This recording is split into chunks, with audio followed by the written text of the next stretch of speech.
नमस्कार साथियों, स्वागत है आपका हमारे YouTube चैनल में। और हम देख रहे हैं हिंदी नेट सेट अध्ययन। हिंदी नेट सेट अध्ययन में इस पिछली वीडियो में हमने देखा था कि जो भारतेंदु युग है या आधुनिक काल है, यह हमने भारतेंदु मंडल के कवियों का परिचय, उनकी रचनाएं देखी थी। और आज हम उसके आगे का भाग देखेंगे। सन 1888 में प्रकाशित खड़ी बोली आंदोलन सन 1888 में प्रकाशित खड़ी बोली आंदोलन पुस्तक से मुजफ्फर निवासी अयोध्या प्रसाद खत्री, यानी याद रखिए खड़ी बोली आंदोलन, यह पुस्तक किसकी है तो वह अयोध्या प्रसाद खत्री की है। और यह 1988 में प्रकाशित हुई है खड़ी बोली आंदोलन नामक पुस्तक। कहाँ से तो मुजफ्फर निवासी यानी अयोध्या प्रसाद खत्री, यह कहाँ के थे तो वह मुजफ्फर के थे। खत्री ने काव्य खड़ी बोली का सूत्रपात किया, यानी सबसे प्रथम खड़ी बोली का सूत्रपात किसने किया है तो वह है अयोध्या प्रसाद खत्री, जो मुजफ्फर के निवासी थे। और उनके किताब का नाम था खड़ी बोली आंदोलन। यह 1888 में प्रकाशित है। अयोध्या प्रसाद खत्री कृत खड़ी बोली आंदोलन में ब्रज भाषा और अवधी की रचनाओं को हिंदी साहित्य के अंतर्गत स्थान देने से इनकार कर दिया है।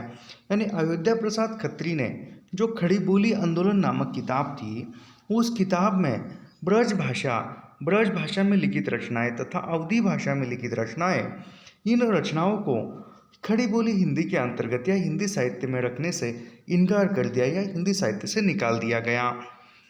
अयोध्या प्रसाद खत्री ने खड़ी बोली का पद्य 1879 शीर्षक से एक अन्य रचना में विभिन्न शैलियों में रचित उस समय की खड़ी बोली कविताओं का संकलन किया है। यानी 1879 में खड़ी बोली का पद्य नामक एक शीर्षक से एक रचना किया और उसमें उन्होंने खड़ी बोली कविताओं का संकलन किया है। किसने? अयोध्या प्रसाद खत्री ने। अयोध्या प्रसाद खत्री ने खड़ी बोली पद्य की 5 स्टाइलें बताई हैं। यानी अयोध्या प्रसाद खत्री ने खड़ी बोली पद्य की, यानी खड़ी बोली हिंदी में कविता लिखने की जो है 5 शैलियाँ तथा 5 छंद या 5 पद्धतियाँ बताई है। सबसे प्रथम है मौलवी स्टाइल, फिर है मुंशी स्टाइल और फिर है पंडित स्टाइल, मास्टर स्टाइल। यानी याद रखिए, अयोध्या प्रसाद खत्री द्वारा खड़ी बोली पद्य 5 स्टाइलें बताई है। उस 5 स्टाइलों का सही क्रम क्या है पूछा जा सकता है। तो सबसे प्रथम आता है मौलवी स्टाइल, फिर आता है मुंशी स्टाइल, फिर पंडित स्टाइल और फिर मास्टर स्टाइल। आधुनिक काल में ब्रज भाषा पद्य के लिए संस्कृत वृत्तों का व्यवहार पहल स्वर्गीय पंडित सरयू प्रसाद मिश्र ने रघुवंश महाकाव्य के अपने पदबंध भाषानुवाद में किया। यानी सबसे प्रथम आधुनिक काल में ब्रज भाषा पद्य के, यानी ब्रज भाषा में जो कविताएं या पद्य लिखा गया था वह संस्कृत वृत्तों का व्यवहार पहले, यानी संस्कृत वृत्तों का व्यवहार पहल स्वर्गीय पंडित सरयू प्रसाद मिश्र ने रघुवंश महाकाव्य अपने पदबंध भाषानुवाद में किया था, यानी सबसे अनुवाद। उसके बाद द्विवेदी युग यहाँ पर प्रारंभ होता है। द्विवेदी युग को ही जागरण सुधार काल कहा जाता है। आधुनिक काल तथा नवजागरण यह भारतेंदु काल को माना जाता है और द्विवेदी काल को जागरण सुधार काल नाम बताया जाता है। याद रखिए, जागरण सुधार काल को ही द्विवेदी काल कहा जाता है और द्विवेदी काल को ही जागरण सुधार काल नाम दिया जाता है। डॉक्टर नगेंद्र ने द्विवेदी काल को जागरण सुधार काल नाम से अभिहित किया है। यानी द्विवेदी काल को जागरण सुधार काल किसने कहा है तो डॉक्टर नगेंद्र ने कहा है। याद रखिए, इसकी समय अवधि यानी द्विवेदी युग की जो समय अवधि है वह 1900 से लेकर 1918 तक मानी जाती है। यानी द्विवेदी काल का जो कालक्रम है वह 1900 से लेकर 1918 माना जाता है। आचार्य रामचंद्र शुक्ल ने द्विवेदी युग को नई धारा द्वितीय उत्थान के अंतर्गत रखा है। यानी रामचंद्र शुक्ल ने द्विवेदी युग को क्या नाम दिया है या किस इसमें रखा है तो नई धारा द्वितीय उत्थान इस काल के अंतर्गत रखा है। और रामचंद्र शुक्ल ने द्विवेदी काल की जो समय अवधि है वह 1893 से लेकर 1918 तक मानी है। द्विवेदी मंडल के द्विवेदी युग के जो या द्विवेदी मंडल के जो कालक्रमानुसार कवि है वहाँ उन कवियों का क्रम देखते हुए पूछा जा सकता है। सबसे प्रथम है श्रीधर पाठक, यानी द्विवेदी मंडल के सबसे प्रथम कवि कौन से हैं? द्विवेदी तो है ही, लेकिन सबसे प्रथम द्विवेदी मंडल के कवियों में श्रीधर पाठक का जन्म जो है वह 1859 में हुआ और मृत्यु 1928 में। खड़ी बोली के प्रथम स्वच्छंदतावादी कवि, यानी खड़ी बोली के प्रथम स्वच्छंदतावादी कवि कौन है? तो श्रीधर पाठक है। श्रीधर पाठक ने ब्रज भाषा में मौलिक काव्य कश्मीर सुषमा की रचना सन 1904 में की है। यानी श्रीधर पाठक ने ब्रज भाषा में प्रथम मौलिक रचना, यानी श्रीधर पाठक की प्रथम मौलिक रचना किस भाषा में है? ब्रज भाषा में है। और कौन सी है? तो कश्मीर सुषमा है, जो 1904 में प्रकाशित हुई है। अब इस श्रीधर पाठक द्वारा जो अन्य अनुदित काव्य है या अनुदित ग्रंथ है वह कौन सा है? श्रीधर पाठक द्वारा अनुदित काव्य ग्रंथ, यानी श्रीधर पाठक ने कुछ काव्य ग्रंथ का अनुवाद किया है, ट्रांसलेशन किया है, वह कौन से है? तो गटेलिय और दार्शनिक मूल अनुदित रचना है। और ये किसकी है? तो यह है शेफर्ड एंड, इसके रचनाकार है ग्रे। मूल रचना कौन सी है? तो शेफर्ड एंड, और उसका अनुवाद किस नाम से किया? गटेलिय और दार्शनिक, और इसके मूल रचनाकार है ग्रे। उसके बाद है एकांतवासी योगी, जो 1886 में उसका अनुवाद किया, और इसकी मूल रचना है एकांतवासी योगी के मूल रचना का नाम था हर्मिट, और उसके मूल रचनाकार थे हर्मिट के गोल्डस्मिथ, और यह अनुदित की गई है खड़ी बोली में। उसके बाद आता है उजड़ग्राम का अनुवाद जो है वह 1879 में किया, और इसके मूल रचनाकार थे वह है डेजर्ट विलेज। इसके गोल्डस्मिथ मूल रचनाकार है। यह उजड़ग्राम का अनुवाद श्रीधर पाठक ने यानी डेजर्ट विलेज, इसका अनुवाद श्रीधर पाठक ने उजड़ग्राम नाम से किया 1879 में, और यह ब्रज भाषा में किया है। उसके बाद है श्रांतपतिक, जो 1902 में किया है, और इस श्रांतपतिक मूल नाम क्या था? तो ट्रैवलर था। यह भी गोल्डस्मिथ की है, खड़ी बोली में इसका अनुवाद किया। फिर ऋतुसंहार जो है वह ऋतुसंहार मूल नाम भी इसका ऋतुसंहार था, और बाद में इसका अनुवाद भी श्रीधर पाठक ने ऋतुसंहार नाम से किया, और यह ऋतुसंहार जो है वह कालिदास की रचना है, और इसका अनुवाद ब्रज भाषा में किया हुआ है। अब इस श्रीधर पाठक की मौलिक रचना कौन सी है? मौलिक यानी खुद के द्वारा लिखी हुई रचनाएं, और ये अनुदित थी। अनुदित यानी पहले का किसी अन्य भाषा में लिखा हुआ है, और उन्होंने उनके अनुसार किसी अन्य भाषा में उसको परिवर्तित किया है, ट्रांसलेशन किया है। अब इस श्रीधर पाठक की मौलिक रचना यानी मौलिक कृतियाँ यानी जो उन्होंने खुद बनाई है, खुद सृजित की है, उसमें आती है वनाष्टक, देहरादून 1915, भारत गीत 1928, जगत सच्चाई सार, स्वर्गीय वीणा, धन विजय, सांदे अटल, गुणवंत हेमंत 1900। ये जो है श्रीधर पाठक की मौलिक रचनाएं थी। अब इस श्रीधर पाठक द्वारा रचित ब्रज भाषा में मौलिक काव्य रचना, यानी ब्रज भाषा, श्रीधर पाठक ने ब्रज भाषा में कौन सी मौलिक रचना की है यह देखते हैं। इसमें है कश्मीर सुषमा 1904, मनोविनोद यह 1882। श्रीधर पाठक ने एकांतवासी योगी की रचना लावनी या ख्याल शैली में की है, तथा शांतपति की रचना रोला छंद में की है। यानी श्रीधर पाठक ने जो एकांतवासी योगी नामक ग्रंथ की रचना की है वहाँ उसकी लावनी या ख्याल शैली में की गई है। किसकी? एकांतवासी योगी ग्रंथ की। उसके बाद शांतपति की जो रचना है वह श्रीधर पाठक ने रोला छंद में की है। श्रीधर पाठक द्वारा खड़ी बोली में रचित प्रथम काव्य गुणवंत हेमंत, यानी श्रीधर पाठक का खड़ी बोली हिंदी में रचित प्रथम कविता ग्रंथ कौन सा है, काव्य संग्रह कौन सा है? तो वह है गुणवंत हेमंत। खड़ी बोली की प्रथम पुस्तक है एकांतवासी योगी। यानी याद रखिए, श्रीधर पाठक की प्रथम खड़ी बोली में लिखित काव्य संग्रह या प्रथम किताब कौन सी है? तो गुणवंत हेमंत। और खड़ी बोली हिंदी की प्रथम पुस्तक कौन सी है या प्रथम ग्रंथ कौन सा है खड़ी बोली हिंदी का? तो वह है एकांतवासी योगी। महावीर प्रसाद द्विवेदी, यानी द्विवेदी युग में श्रीधर पाठक प्रथम आते हैं। श्रीधर पाठक के बाद फिर आते हैं महावीर प्रसाद द्विवेदी। यानी हमें ऐसा लगता है कि यह द्विवेदी काल का जो कालक्रम नामकरण है द्विवेदी हजरत द्विवेदी के महावीर प्रसाद द्विवेदी के नाम पर दिया गया है, तो हमें लगता है कि महावीर प्रसाद द्विवेदी प्रथम क्रमांक पर आएंगे, लेकिन ऐसा नहीं है। सबसे प्रथम आते हैं श्रीधर पाठक और फिर आते हैं महावीर प्रसाद द्विवेदी। याद रखिए, महावीर प्रसाद द्विवेदी का जो जन्म है वह 1864 में होता है और इनकी मृत्यु 1938 में होती है। इनका जन्म यानी महावीर प्रसाद द्विवेदी का जन्म जो है वह कहाँ पर होता है, तो रायबरेली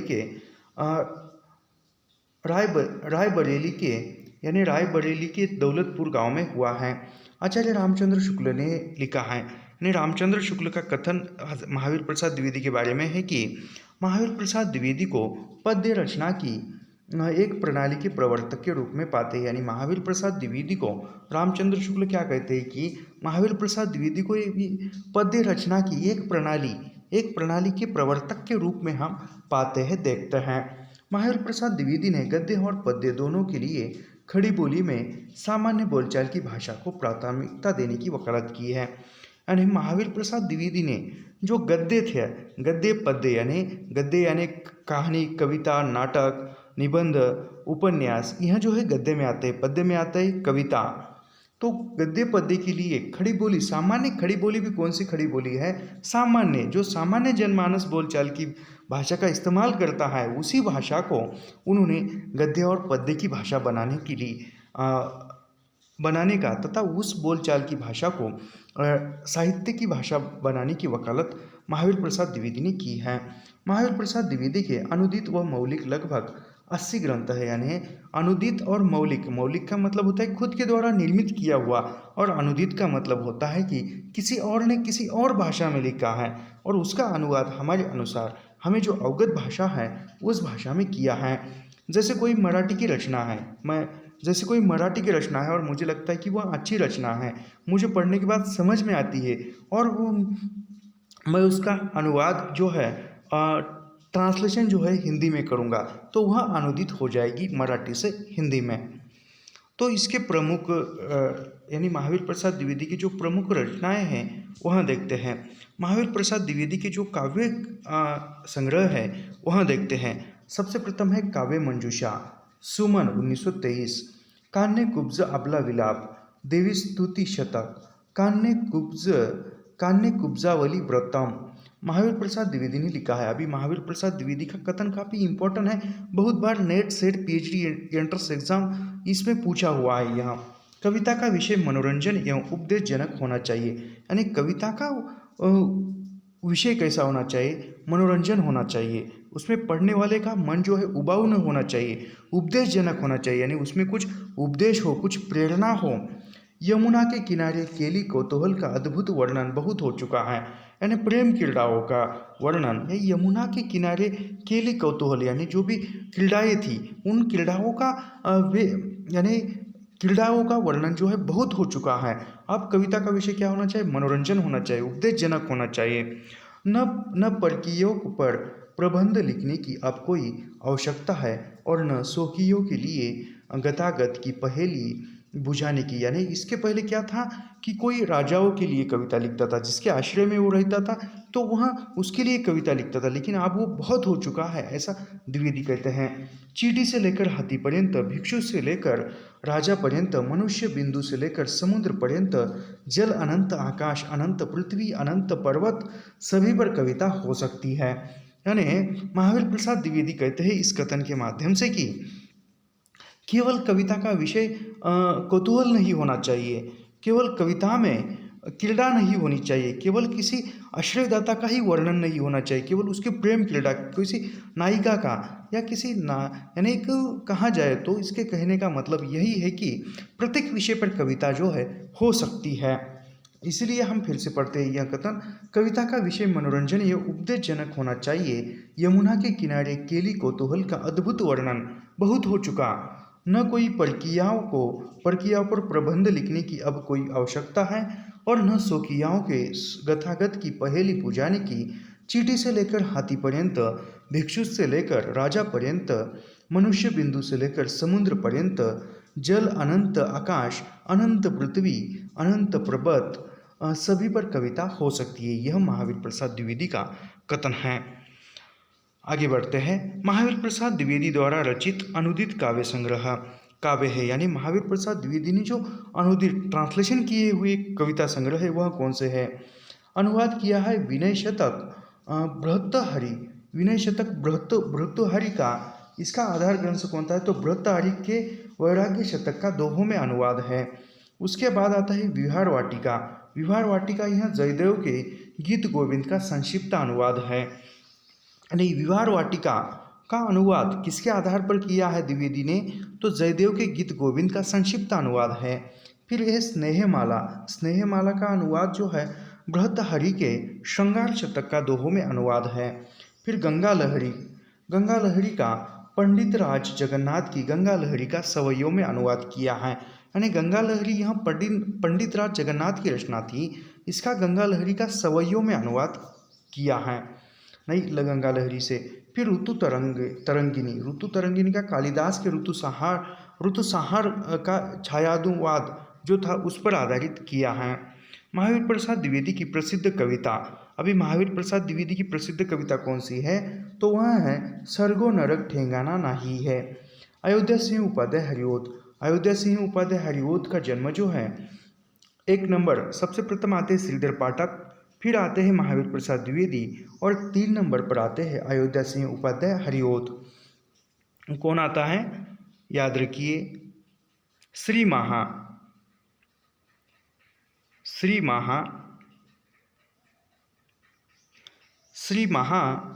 आयो।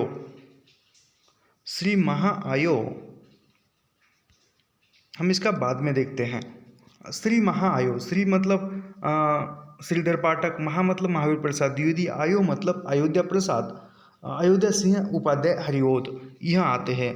इसके बाद के जो अन्य कवि है वो भी हम जैसे जैसे जुड़ते जाएंगे वह हम इसको हम शॉर्ट टिक्स बनाएंगे। ये काफ़ी सबसे अच्छी लगी, श्री महाआयो, यानी ये पहले तीन कौन सा है? श्री महाआयो मतलब श्रीधर पाठक, महावीर प्रसाद द्विवेदी और अयोध्या सिंह उपाध्याय हरिओद, ये तीनों का क्रम है।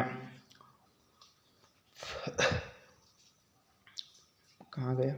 अयोध्या सिंह उपाध्याय हरिओद का जन्म जो है 1865 में होता है और इनकी मृत्यु 1947 में होती है। अयोध्या सिंह उपाध्याय हरिओद जो है इसका उपनाम है अयोध्या सिंह उपाध्याय का। तो इनका जन्म 1865 में होता है और इनकी मृत्यु जो है 1947 में होती है। डॉक्टर गणपति चंद्र गुप्त ने आधुनिक काल का सूरदास कहा है, यानी हरिओद को, अयोध्या सिंह उपाध्याय हरिओद को डॉक्टर गणपति चंद्र गुप्त ने आधुनिक काल का सूरदास कहा है। आधुनिक काल का सूरदास किसको कहा जाता है? अयोध्या सिंह उपाध्याय हरिओद को। अयोध्या सिंह उपाध्याय हरिओद को आधुनिक काल का सूरदास किसने कहा है? तो गणपति चंद्र गुप्त ने कहा है। ऐसा घुमा फिरा के प्रश्न बनता है। अयोध्या सिंह हरिओद ने 3 प्रबंध काव्य लिखे हैं, यानी हरिओद ने जो है 3 प्रबंध काव्य लिखे हैं। उसमें से सबसे प्रथम है प्रिय प्रवास। प्रिय प्रवास जो है वहाँ प्रिय प्रवास का प्रकाशन वर्ष काफ़ी इम्पोर्टेंट है ये, और देखा जाए तो कोई भी परीक्षा हो, नेट हो, सेट हो, असिस्टेंट प्रोफेसर हो, उसके बाद पीएचडी एंट्रेंस एग्ज़ाम हो, इन एग्ज़ामों में सबसे अधिक प्रश्न जो है आधुनिक काल से बनते हैं, याद रखिए। प्रिय प्रवास की रचना जो है 1914 में हुई है, प्रकाशित हुआ है। वह 17 सर्गों में है, यानी प्रिय प्रवास कितने सर्गों में है? तो 17 सर्गों में। याद रखिए, मेरे ख्याल से यहाँ पिछली बार तेलंगाना सेट परीक्षा में प्रिय प्रवास कितने सर्गों में है पूछा था, यहाँ वहाँ पर 69 भी विकल्प था। मेरे ख्याल से यह पूछा था या कोई दूसरा पूछा था, लेकिन पूछा था ऐसे सर्ग सा, प्रिय प्रवास पूछा था या कौन सा पूछा था उतना याद नहीं आ रहा है, लेकिन पूछा था। श्री कृष्ण के बचपन से लेकर मथुरा प्रस्थान तक का वर्णन है, यानी प्रिय प्रवास में श्री कृष्ण से बचपन से लेकर, श्री कृष्ण बचपन से लेकर फिर बचपन उनका मथुरा में बीत जाता है, वृंदावन में बीत जाता है और बाद में वह मथुरा जाते हैं, वहाँ तक का वर्णन जो है अयोध्या सिंह उपाध्याय हरिओद ने प्रिय प्रवास नामक ग्रंथ ने किया है। हमारे नेट के पाठ्यक्रम में भी इसका कुछ अंश है।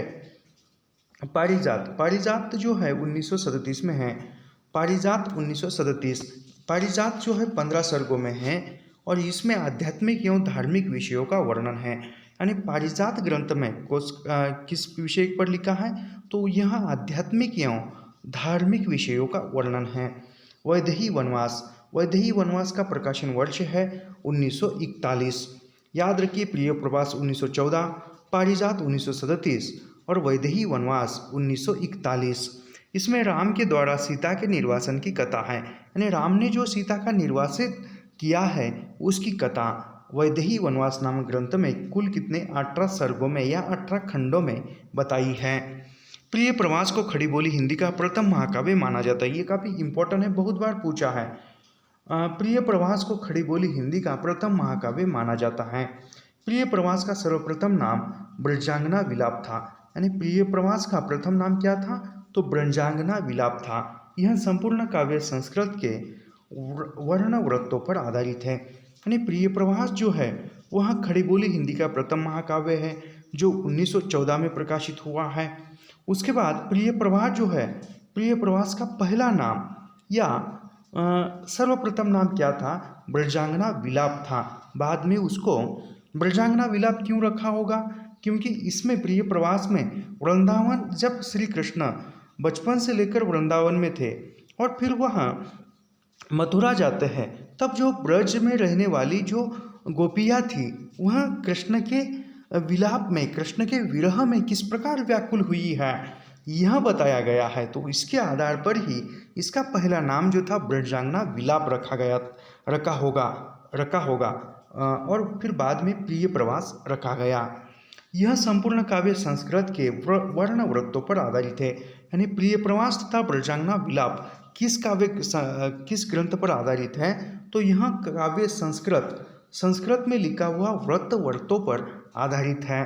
हरिओंद के अन्य प्रमुख काव्य ग्रंथ है, यानी हरिओंद के अन्य प्रमुख काव्य ग्रंथ है। बहुत बार ये मिलान करने में नहीं, कालक्रम में पूछे जाते हैं।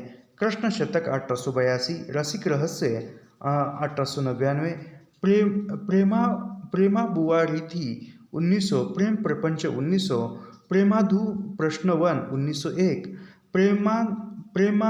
प्रेमाबू प्रवाह 1901। उसके बाद चौके चौपदे 1932, चुपते चौपदे 1924, पद्म प्रसून 1925, बोलचाल 1928, रस कलश 1931, फूल पत्ते 1935, कल्पलता 1937, ग्राम गीत 1938, हरिओद सत्सई 1940, मर्म स्पर्श 1956। यह जो है हरिओद की काव्य ग्रंथ है, याद रखिए।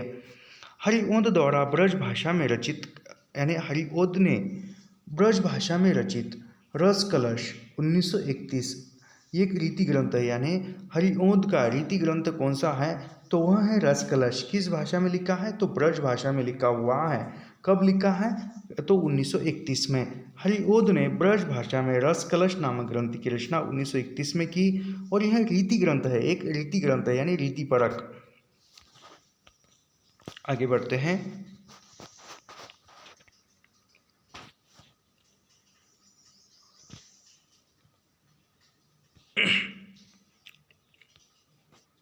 हरिओंद कृत चुपते चौपदे, चौके चौपदे और बोलचाल मुहावरेदार भाषा में लिखा गया है।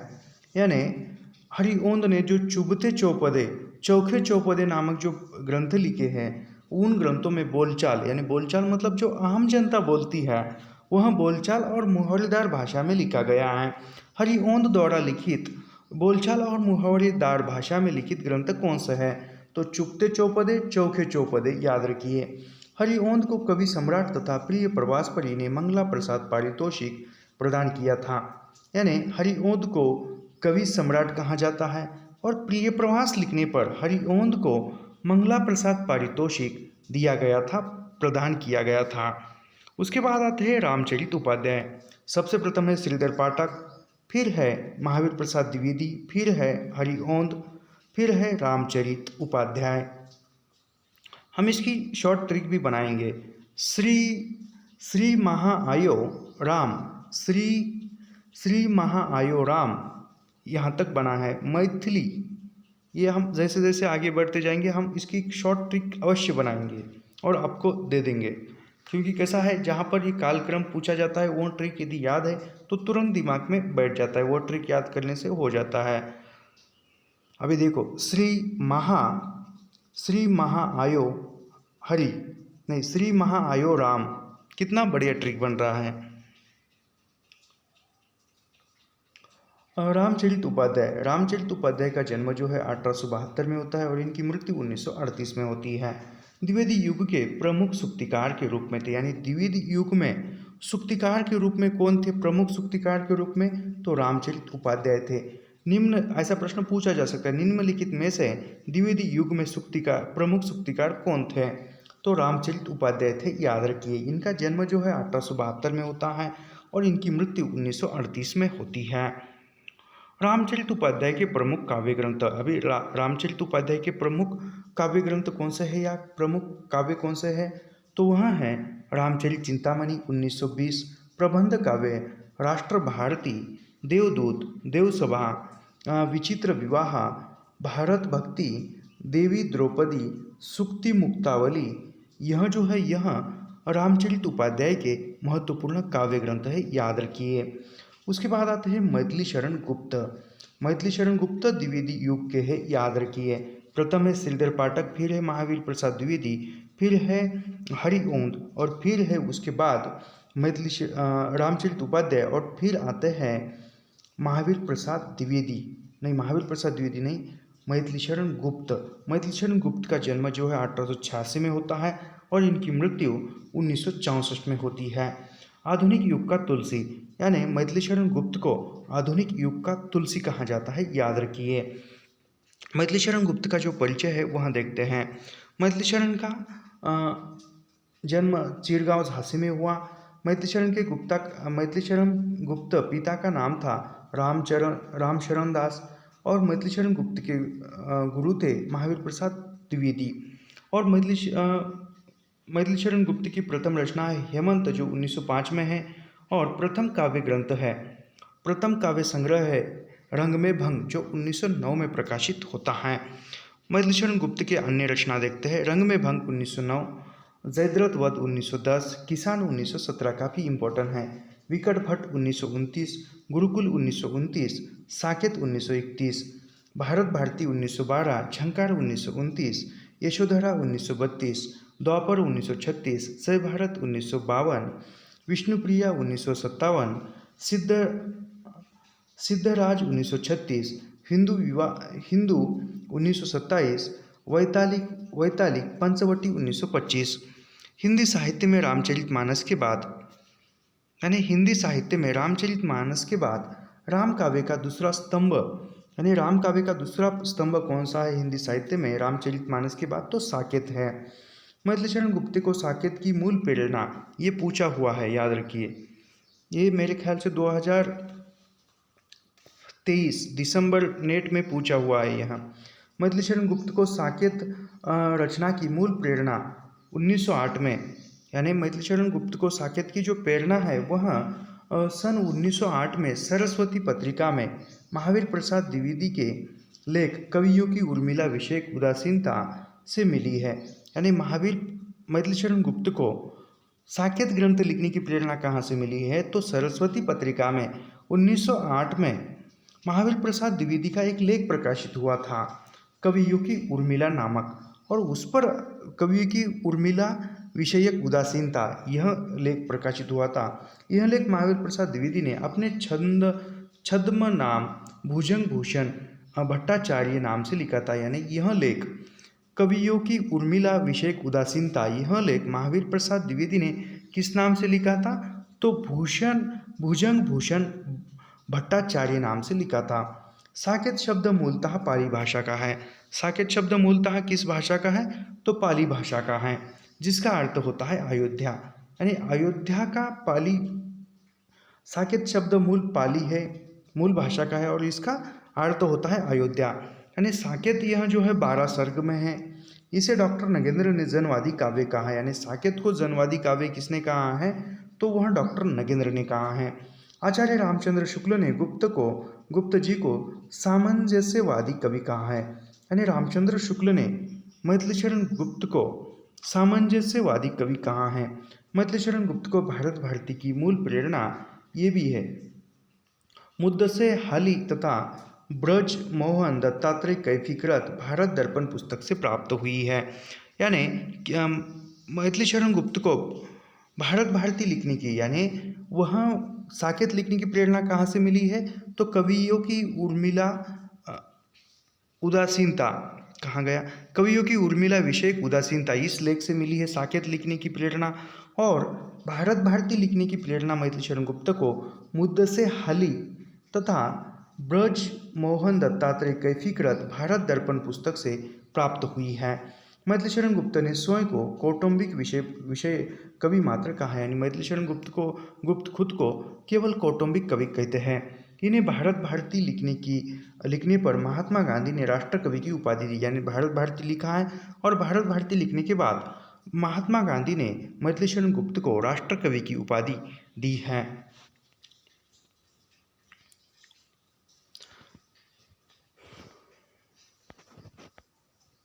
हम ये जो 2-3 कवि बचे हैं यह हम थोड़ा देखेंगे थोड़ा फास्ट रूप में। मैथिलीशरण गुप्त द्वारा अनुदित काव्य अभी मैथिलीशरण गुप्त ने जो अनुदित किए हैं वह हैं प्लासी का युद्ध, मेघनाद वध और वृत्तसंहार ये अनुदित है। मैथिलीशरण गुप्त ने बांग्ला कवि माइकल मधुसूदन दत्त की रचनाओं का मधुप उपनाम से अनुवाद किया है यानी मैथिलीशरण गुप्त ने जो बांग्ला कवि थे बांग्ला भाषा के माइकल मधुसूदन दत्त इनकी रचनाओं का अनुवाद मैथिलीशरण गुप्त ने किस नाम से किया है तो मधुप उपनाम से किया है। गुप्त जी ने मार्क्स की पुत्री जैनी पर जैनी नामक काव्य लिखा है यानी जैनी नामक मार्क्स की पुत्री पर जैनी नामक काव्य किसने लिखा है तो मैथिलीशरण गुप्त ने लिखा है। गुप्त जी को द्विवेदी काल में हरिगीति का छंद का बादशाह कहा जाता है यानी मैथिलीशरण गुप्त को हरिगीति का छंद का बादशाह द्विवेदी काल में माना जाता है। द्विवेदी मंडल के अन्य कवि यानी द्विवेदी मंडल के अन्य कवियों में कौन है मेन कौन से है मुख्यतः श्रीधर पाठक, महावीर प्रसाद द्विवेदी, उसके बाद आते हैं महावीर हरिओंद, फिर आते हैं भी भूल गया रामचरित उपाध्याय और फिर आते हैं मैथिलीशरण गुप्त। यह जो है मेन है या इसकी शॉर्ट ट्रिक हम बाद में बताएंगे। फिर अन्य कवियों में आते हैं गिरिधर शर्मा नवरत्न। गिरिधर शर्मा का उपनाम है नवरत्न। इनका जन्म होता है 1881 और इनकी मृत्यु होती है 1961 में। इनका जन्म स्थान है गिरिधर शर्मा का झालरा पाटन और इनकी रचनाएं हैं मात्र वंदना मौलिक कृति है। मात्र वंदना किसकी है तो गिरिधर शर्मा की है। उसके बाद आते हैं लोचन प्रसाद पांडे। लोचन प्रसाद पांडे का जन्म 1886 में होता है और इनकी मृत्यु 1959 में। इनका जन्म स्थान जो है बालापुर में होता है, उत्तर प्रदेश में है, जो नहीं छत्तीसगढ़ के आसपास है शायद। यह इनकी रचना है प्रवासी मेवाड़ गाथा। प्रवासी मेवाड़ गाथा है लोचन प्रसाद की। महानदी, पद्म पुष्पांजलि, मृगी दुख मोचन। गिरिधर शर्मा ने गोल्ड स्मिथ कृत हरिमीट का संस्कृत श्लोकों में अनुवाद किया है यानी गिरिधर शर्मा ने गोल्ड स्मिथ कृत हरमिट की जो रचना थी वह हरमिट का संस्कृत श्लोकों में अनुवाद किया है। सन 1928 में गिरिधर शर्मा ने माघ के शिशुपाल वध के 2 सर्गों का हिंदी अनुवाद किया है यानी माघ के शिशुपाल वध का हिंदी में अनुवाद 2 सर्गों का किया है गिरिधर शर्मा ने। लोचन प्रसाद पांडे ने चित्तौड़ के भीमसेन के अपूर्ण सुप्त त्याग की कथा नंददास की राम पंचायती के ढंग पर लिखी है। लोचन प्रसाद पांडे कृत मृगी दुख मोचन में इसकी पशुओं तक पहुँचने की व्यापक व सर्वभूत दयापूर्ण काव्य दृष्टि का पता चलता है। लोचन प्रसाद पांडे को काव्य विनोद यानी लोचन प्रसाद पांडे को काव्य विनोद कहा जाता है। साहित्य वाचस्पति मतलब पीएचडी, वाचस्पति मतलब पीएचडी। लोचन प्रसाद पांडे को काव्य विनोद तथा साहित्य वाचस्पति की उपाधि प्राप्त थी। ये द्विवेदी मंडल के बाहर के जो कवि है इसका हम बाद में देखेंगे। तो ऐसे ही अध्ययन करने के लिए हमारे चैनल को सब्सक्राइब कीजिए, लाइक कीजिए और शेयर करना मत भूलिए। मिलते हैं नेक्स्ट वीडियो में। धन्यवाद।